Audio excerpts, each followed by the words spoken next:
Oh, it's a great, great morning, your first day in heaven, when you stroll down the golden avenue. There are mansions left and right, and you thrill to every side, and the saints are always smiling, saying, how do you do? Oh, it's a great, Amen. Good morning po sa ating lahat, and happy Wednesday morning. Ito po yung lingkod, Pacho Chong, kasama aking mga sister. Good morning sa inyo.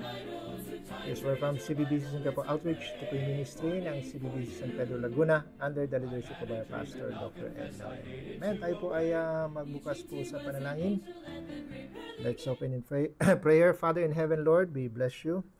And Lord, we thank you, O God, for this morning that you've given us. And thank you for the good night rest. Thank you, Lord God, for your goodness and your faithfulness. Thank you, Lord God, for giving us another opportunity to sit down and listen to your word, even at this time in the morning, O Lord God. Lord, thank you for helping us, making it right. To start the day, O Lord God, with your word. And I pray, Lord, that you would bless each and every one that be joining this live stream, and also bless the message. Bless your messenger, O Lord God. Bless your servant. I just want to be a blessing and a help to your people, O Lord God. But glory and honor should be yours. I pray, O God, that you would speak to us with the message, and let your name be glorified. Forgive us our sins. In Jesus' name we pray. Amen. Share ko po muna yung ating live stream. great morning, a great, great morning. What a happy day. What a happy day.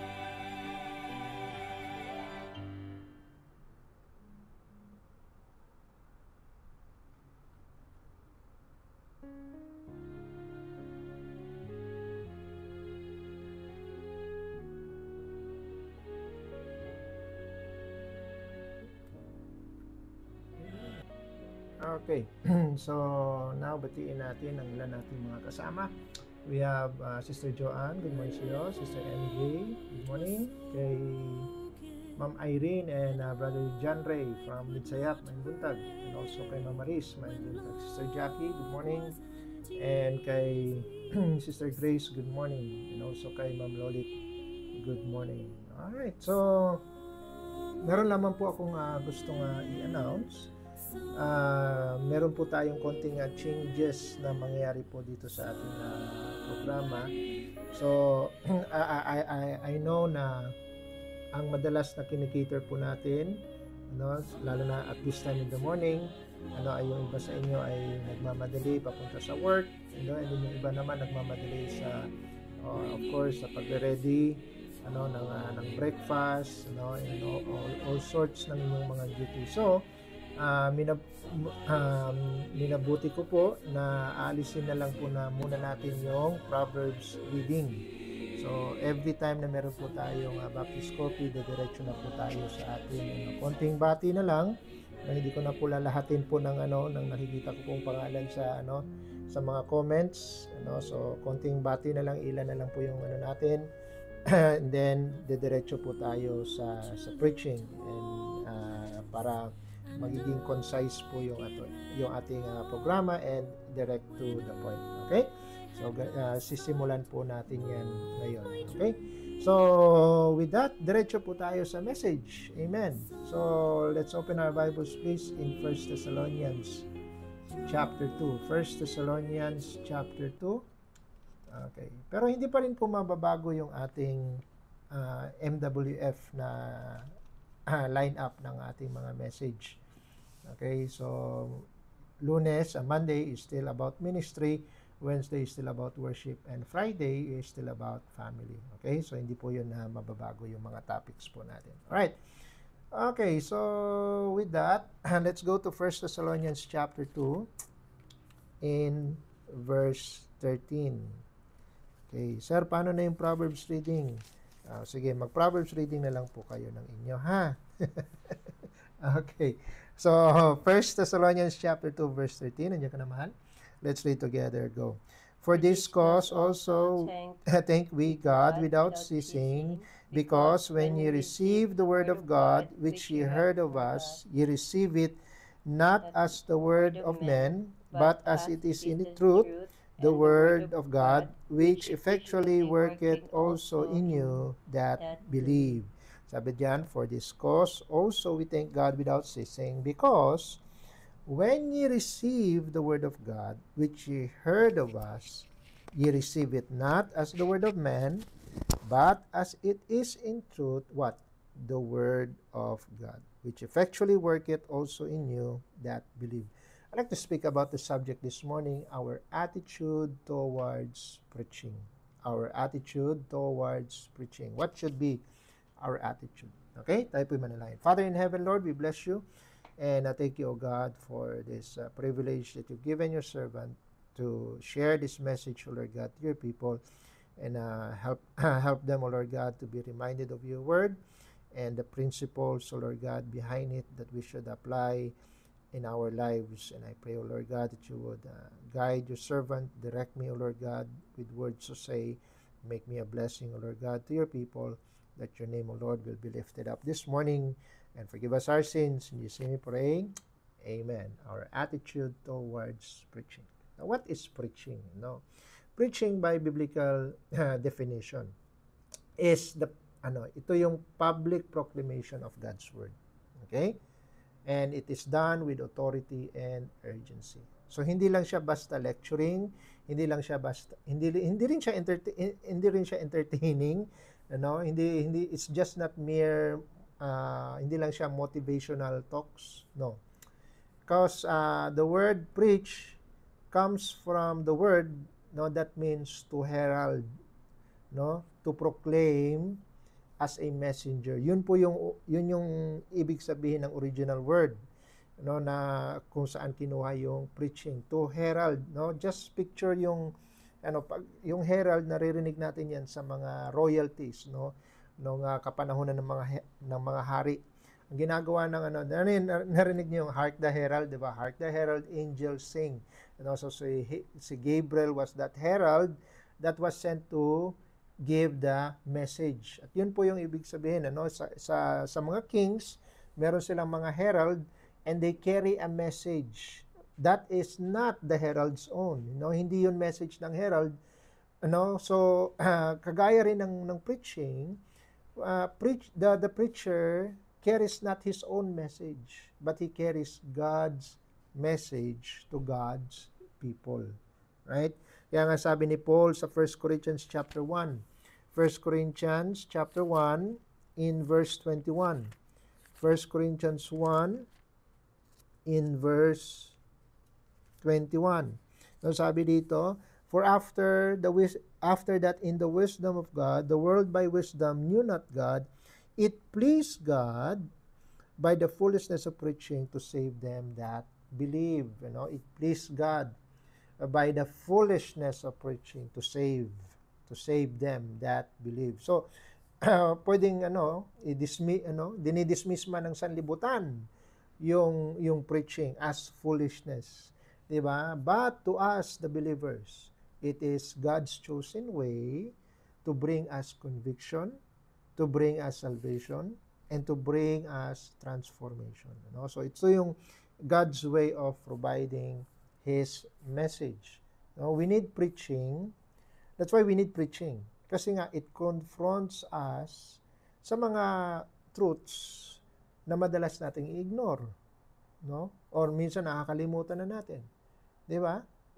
It's because of preaching that we are kept accountable sa Word of God.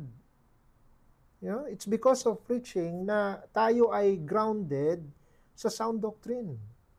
Amen? And it's because of preaching na tayo ay na-challenge into obedience. Amen? Kaya nga sabi ng Romans chapter 10 in verse 14, how shall they hear without a preacher? Faith cometh by hearing, di ba? But how shall they hear without a preacher? Amen?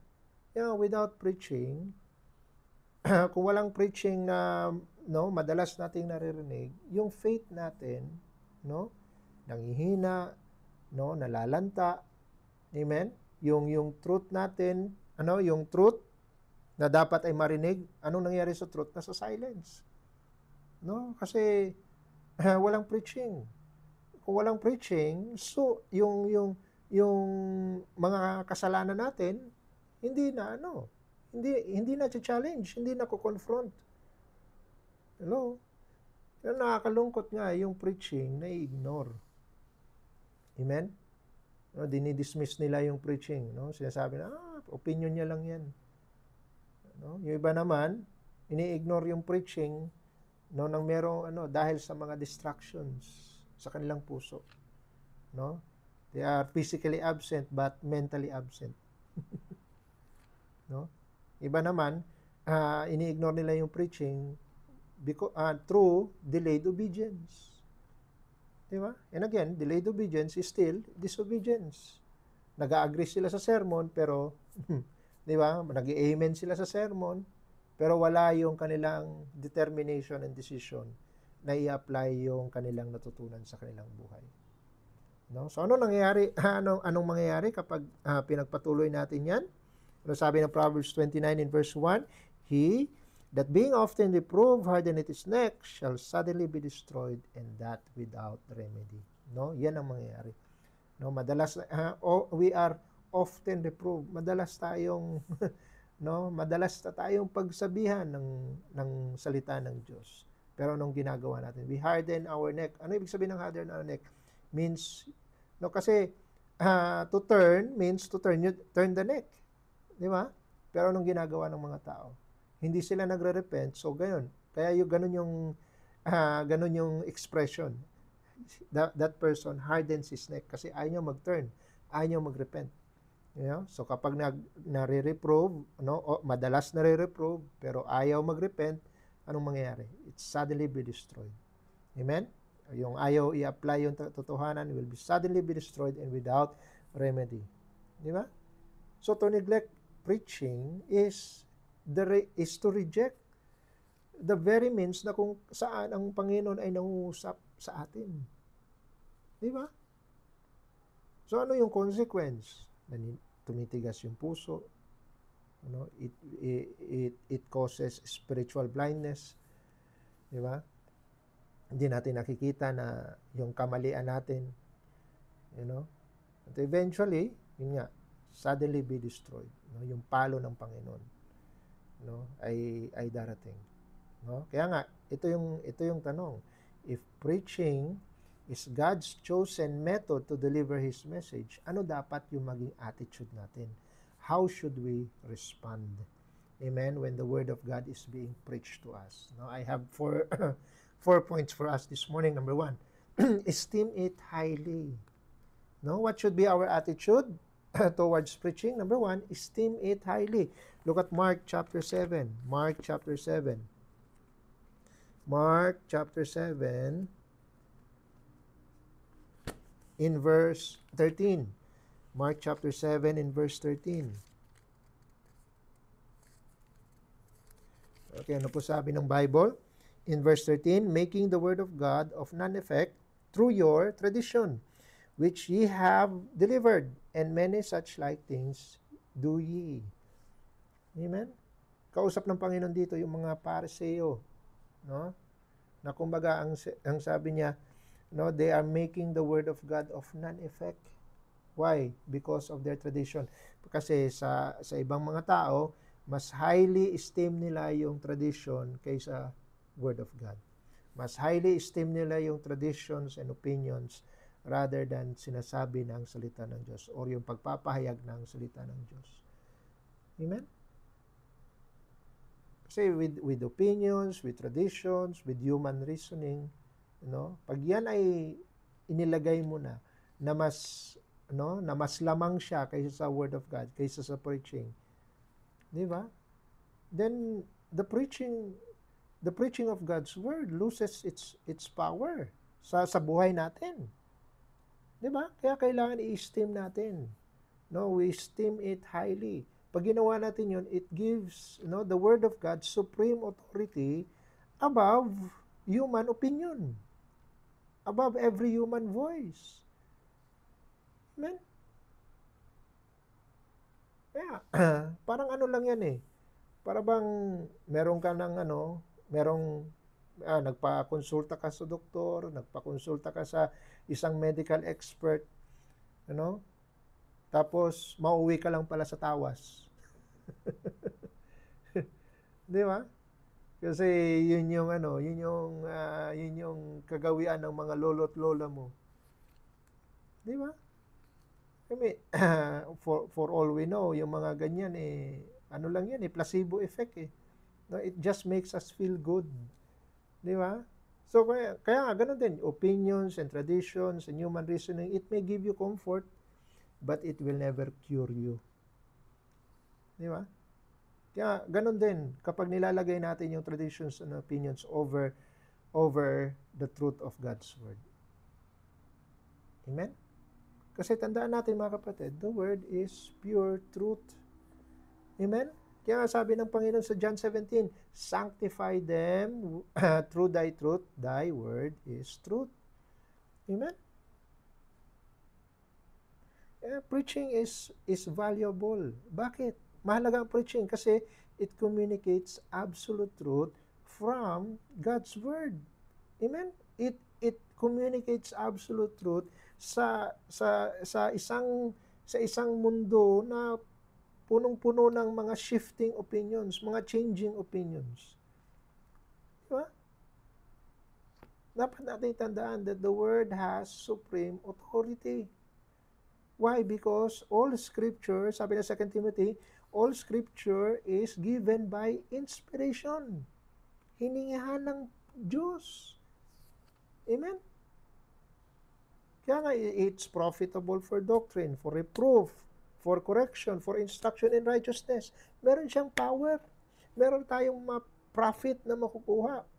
Amen? It profits us. Hindi profit in monetary terms. Amen? But in spiritual terms. Amen? Yan yung hawak na power ng Word of God. No? Kaya nga preaching has weight. Amen? Kaya nga may bigat ang preaching. Why? Because it's God-breathed. Amen? Hindi siya man-made. Amen? Lalo na pag yan ay Bible preaching. Hello? Pero pag yan lang ay preaching ko, no, pero it's more on political talk. 'Di ba? It's more on motivational, no, at wala nang word of God na wala nang word of God na basehan. Hello? And that's just mere opinion. No? Remember, the word has supreme authority. At kahit pa gaano na katagal yung traditions ng inyong mga ninuno at kanununuan, still, the word of God will outlast tradition.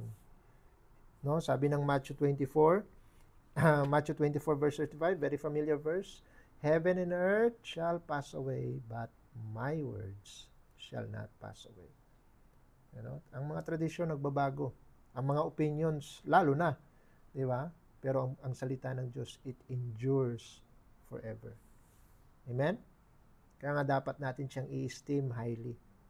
Kaya nga, pag pumunta tayo sa church,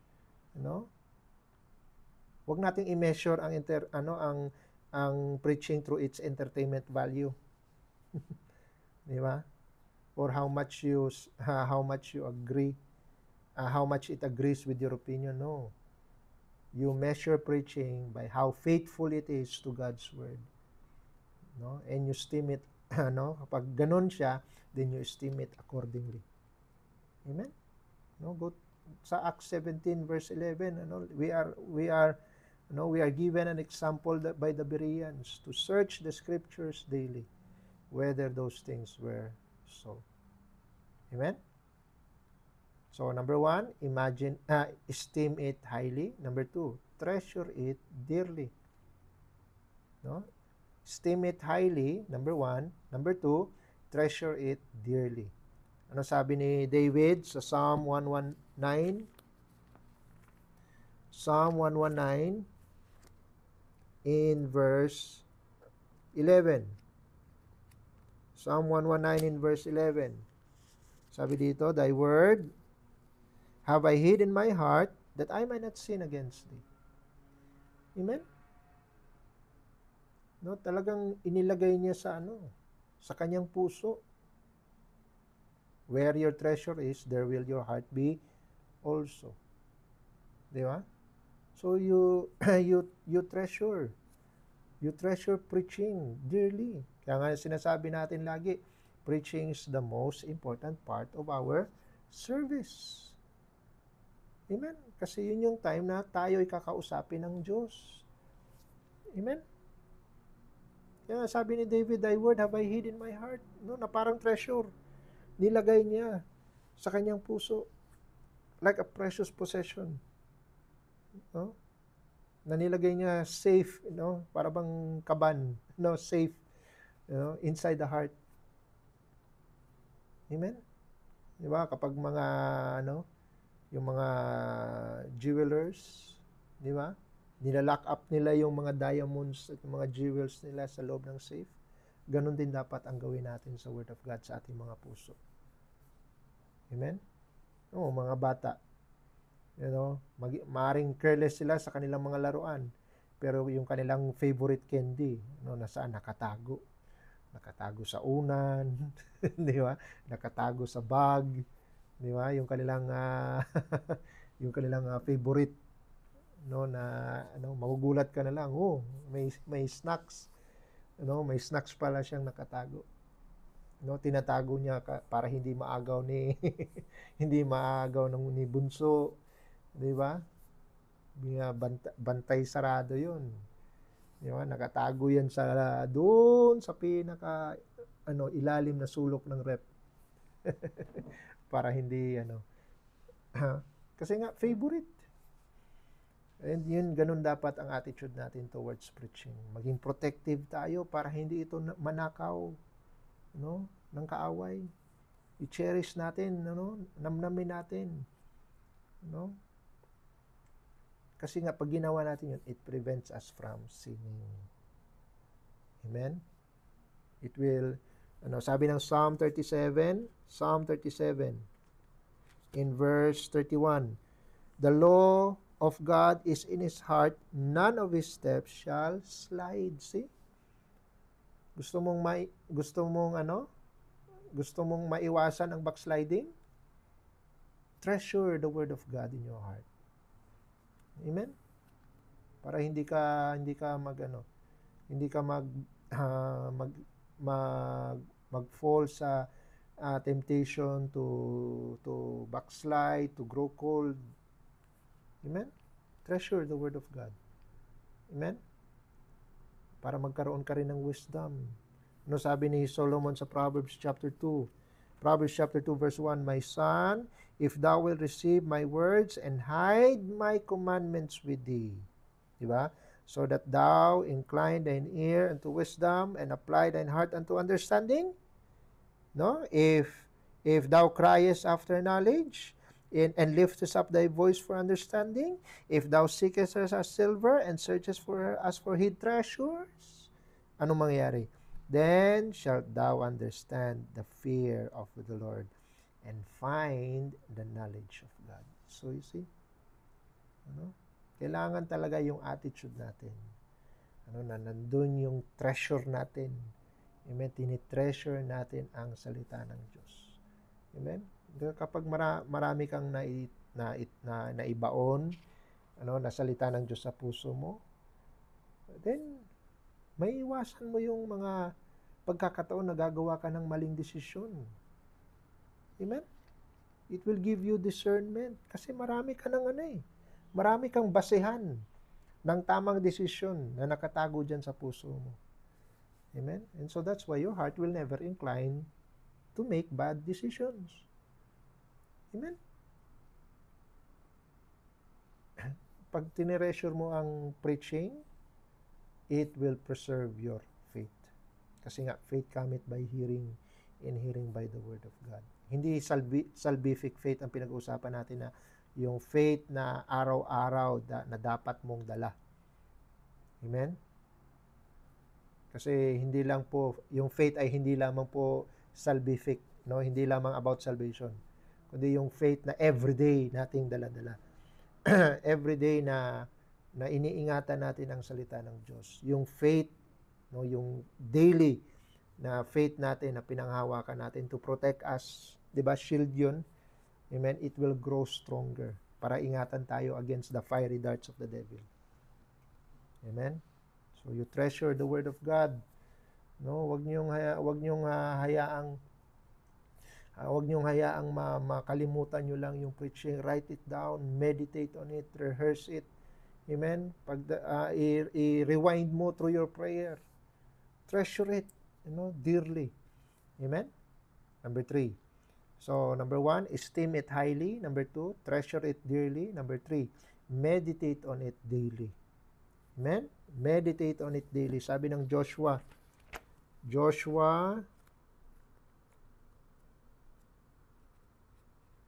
chapter 1, Joshua chapter 1 in verse 8. Joshua chapter 1 in verse 8, this book of the law shall not depart out of thy mouth, but thou shalt meditate therein, what? Day and night. Thou mayest observe to do according to all that is written therein, for then thou shalt make thy way prosperous, and then thou shalt have good success. Amen? Dapat day and night. Amen? Again, meditation, hindi yung Eastern meditation na ini-empty yung mind. No. Meditation, according to the Bible, is filling your mind and your heart with the Word of God. Amen? No, ginagawa mong good soil yung puso't isipan mo. Para sa ano. Yung madalas sa ating illustration, yung chewing the cud. Di ba? Kaya kita niyo yung mga baka at yung mga kambing, no, they are the ones that chew the cud, di ba? Madalas mo kala mo nagkumakain ng tawag dito, ng bubble gum, no? Pero hindi, ningunguya nila yung para kunin lahat ng nutrients doon sa piece of isipin mo isang kumpol lang ng grass, pero ang tagal nilang nguyain. Di ba? Ganun yung pinaprocess nila, kinukuha nila lahat para yung nutrients ay pumasok sa kanilang katawan. Amen? Kasi nga meditation brings prosperity. Sabi ng Psalm chapter 1, prosperity in sense of blessings. Look at Psalm chapter 1 sa verse 3. Hindi siya material prosperity, ha? Okay. Psalm chapter 1 in verse 3, sabi niya, and he shall like be a tree planted by the rivers of water. Sino ito? Yung mga nagde-delight sa law of the Lord, and in his law that he meditate day and night, sa verse 2, di ba? And then verse 3 says, and he shall like be a tree planted by the rivers of water that bringeth forth fruit in his season. His leaf also shall not wither, and whatsoever he doeth shall prosper. Whatsoever he doeth shall prosper. Kaya kapag ikay nag-dwell, kapag ikay nag-meditate sa Word of God, it prospers you because your decisions are rooted in the truth of the Word of God. Amen? Pagpapalain ka, ipoprosper ka ng Panginoon, spiritually. Amen? Again, spiritually. Wala tayong promise ng material, prosperity. Rather spiritual, life abundantly, yung life mismo, hindi yung material life. Amen? But the life itself, the essence of it, na abundantly na ma-enjoy natin. Amen? Kapag nagme-meditate tayo, it brings us clarity. Amen? The Word of God becomes the lamp unto our feet and the light unto our path. Amen? Kaya meron tayong clear direction, kung ano yung dapat nating gawing ang mga hakbang sa buhay natin. Magiging mas stable tayo. Amen? Sabi nga ng Isaiah 26. Isaiah 26 in verse 3. Isaiah 26 verse 3, thou wilt keep him in perfect peace whose mind is stayed on thee because what? He trusted in thee. Meron tayong tiwala sa salita ng Diyos. Amen? Naka-stay yung puso't isipan natin. Naka-focus ba? Ano? Naka-focus tayo. We will not be easily be shaken. Amen? Sa mga pressures, sa mga problems ng sanlibutan. Amen? Kaya nga, pagdating sa preaching, huwag yung paglabas ninyo ng church, no, iiwan nyo lang yung preaching doon sa church and then babalikan nyo na lang next week. No. Dalhin nyo, baunin ninyo. Amen? Kumbaga itapaw ninyo. Amen? Baunin ninyo, no? Bring it home. You process it, you think it over. 'Di ba? I-discuss ninyo sa inyong na mag-asawa, mag-ama, and then pray over it daily. Amen? Yun yung meditation, no, na sinasabi ng Bible. May-meditate natin yung preaching na ating napakinggan. Amen? So number 1, esteem it highly. Number 2, treasure it dearly. Number 3, meditate on it daily. And number 4, the last, delight in it continually. Amen? Delight in it continually. His law that but his delight is in the law of the Lord, and in his law that he meditate day and night. Amen? Dapat ganun yung attitude natin sa preaching. We delight, no, na tayo nakapakinig muli ng salita ng Diyos. We delight kasi tayo na may natutunan na naman tayo mula sa salita ng Diyos. Amen? We delight. Why? Because meron na naman tayong opportunity to live out the Word of God. Amen? Hindi dapat tayo magkimkim ng sama ng loob because of preaching. Dapat maging delight natin ang preaching. Napatamaan na naman ako. No? Lagi na lang ako. Kala mo naman siya lang gumagawa ng ganung kasalanan. No? Hindi niya alam, yung katabi niya ganun din ang ginagawa, no? Kasi nga birds of the same feather sit together, di ba? Hello?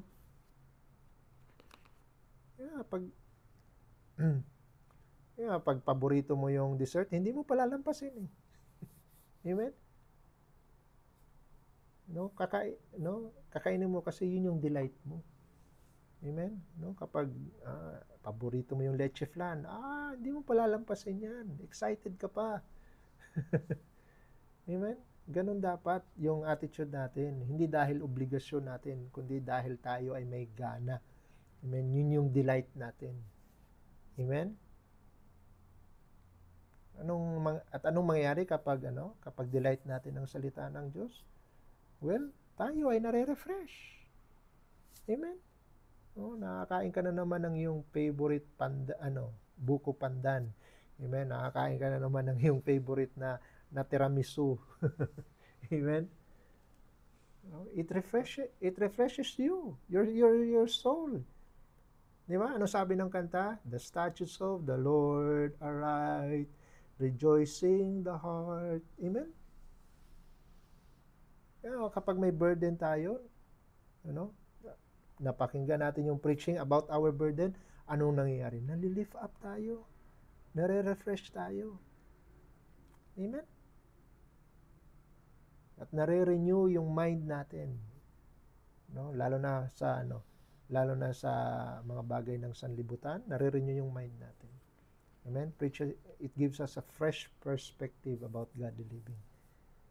Amen? It revives the spirit. It comforts the soul. Amen? So, ang attitude natin sa preaching, number 1, we esteem it highly. Number 2, we treasure it dearly. We meditate on it daily. And number 4, we delight in it continually. Amen? I'll close with this verse. Jeremiah 15 in verse 16. Jeremiah 15 in verse 16. Thy words were found, and I did eat them, and thy word was unto me the joy and rejoicing of my heart. For I am called by thy name, O Lord God of hosts. Amen? dapat delight natin. It should be the joy and rejoicing of our heart once we found the Word of God, no? Wag narinig natin, no? Na para bang para bang yung paborito nating dessert, the words were found and I did eat them. No, and the word was joy and rejoicing of my heart. Amen? Hindi lang siya joy, kundi rejoicing continually. Amen? Hindi siya dapat routine lang para sa atin, yung Word of God. Na dapat yun yung the very, very food na nagno-nourish ng ating kaluluwa. Amen? Tayo manalangin. Father in heaven, Lord, we bless you. We thank you, O God, for your word. Thank you for the message this morning. And Lord, we pray that you would continue to challenge your people, O Lord God, to be more faithful, especially to your word. Make it our delight always, O Lord God. Make preaching our delight. And that every time we hear it, O Lord God, it will be the joy and rejoicing of our heart. Thank you, Lord God, for the message. We give you back the glory. In Jesus' name we pray. Amen and amen. Alright, I hope naging blessing po ang message. At dyan po nagtatapos ang ating morning devotion. But before everything else, batiin natin Sir Rafi Maluto. Sir, good morning po sa inyo. And also kay Sister LB, good morning. Sister Dinah, good morning sa iyo. Sir Jovit Serenas, good morning. And also kay Sister Kay. Amen. So, again, I hope naging blessing kahit itong panibagong format po natin. I will try to condense yung ating time para na rin sa mga tagapakinig, at this time makinig kayo to work, at meron kayong mga busy kayo sa inyong mga duties. Amen. At gusto natin maging delight yung ating programa. Amen. At this time in the morning. Alright, tayo po ay magwakas po sa panalangin. Father in heaven, Lord, we bless you. We thank you, O God, for giving us your message this morning. And may you continue, Lord God, to polish our hearts, Lord God, and our attitudes towards preaching. And I pray, O Lord God, that we will apply the truths that we have learned. And bless the rest of the day, O Lord God, even in our work and the schooling of the kids. I pray, O Lord God, for your constant provision and protection, O Lord God, especially to our loved ones. And bless, O Lord God, our prayer meeting tonight, and bless the brethren that will be joining.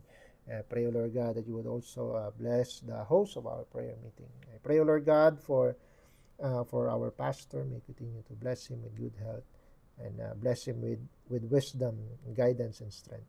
I pray, O Lord God, for our outreach. May continue to bless it, O Lord God. May the members always have the right heart.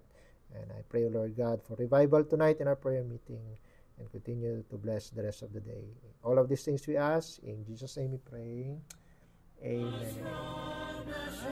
Ang ating prayer meeting mamaya ay kina Sir Noel po gaganapin. So, brethren, magkita-kita po tayo doon.